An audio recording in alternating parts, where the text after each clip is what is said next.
सिद्धि अगर जीवन में चाहिए, if you want to be a millionaire youth, समृद्ध युवान और समृद्ध इंसान, तो नीति नियम से प्रेम रखना, सिद्धांत और मूल्य से एक संबंध रखना, कभी डिसिप्लिन से बाहर मत जाना।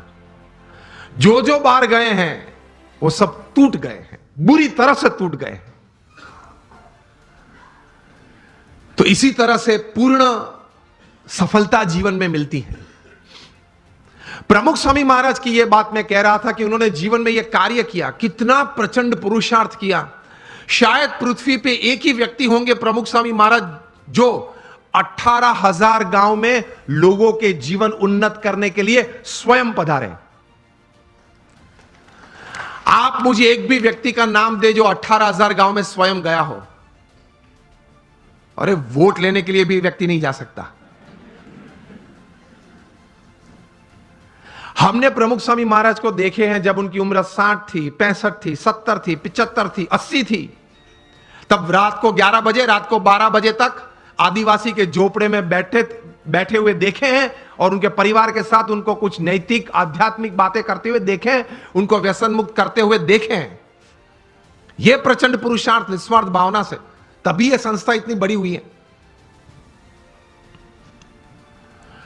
लोग उनको पत्र लिखते थे, अपना कोई व्यक्तिगत प्रश्न हो, पारिवारिक प्रश्न हो, व्यावसायिक प्रश्न हो, सामाजिक प्रश्न हो, प्रमुख स्वामी महाराज पढ़ के उनके उत्तर लिखते थे। सिर्फ आशीर्वाद नहीं, समाधान देते थे, उत्तर देते थे। ऐसे 7.5 लाख पत्रों के उत्तर प्रमुख स्वामी महाराज ने पढ़ के लिख के दिए।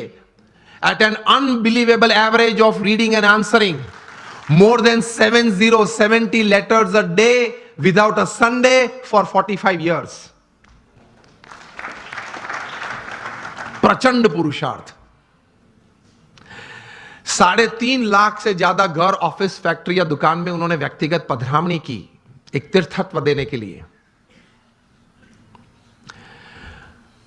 उनका सम्मान भी इतना समाज ने किया। Canadian parliament, Kenyon parliament, British parliament में उनका स्टैंडिंग ओवेशन से सम्मान हुआ। अमेरिका में 40 से ज्यादा शहरों में उनको की टू द सिटी दी गई। लेकिन उनके जीवन में यह पुरुषार्थ के बारे में एक अच्छी बात वे बताते थे। वे कहते थे, मैं उनके शब्द, उनके ये पवित्र शब्द एज इट इज बोल रहा हूं। वे कहते थे कि ये काम अगर मैं 2 सेकंड के बाद करूं ऐसा विचार आए, वो भी आलस है।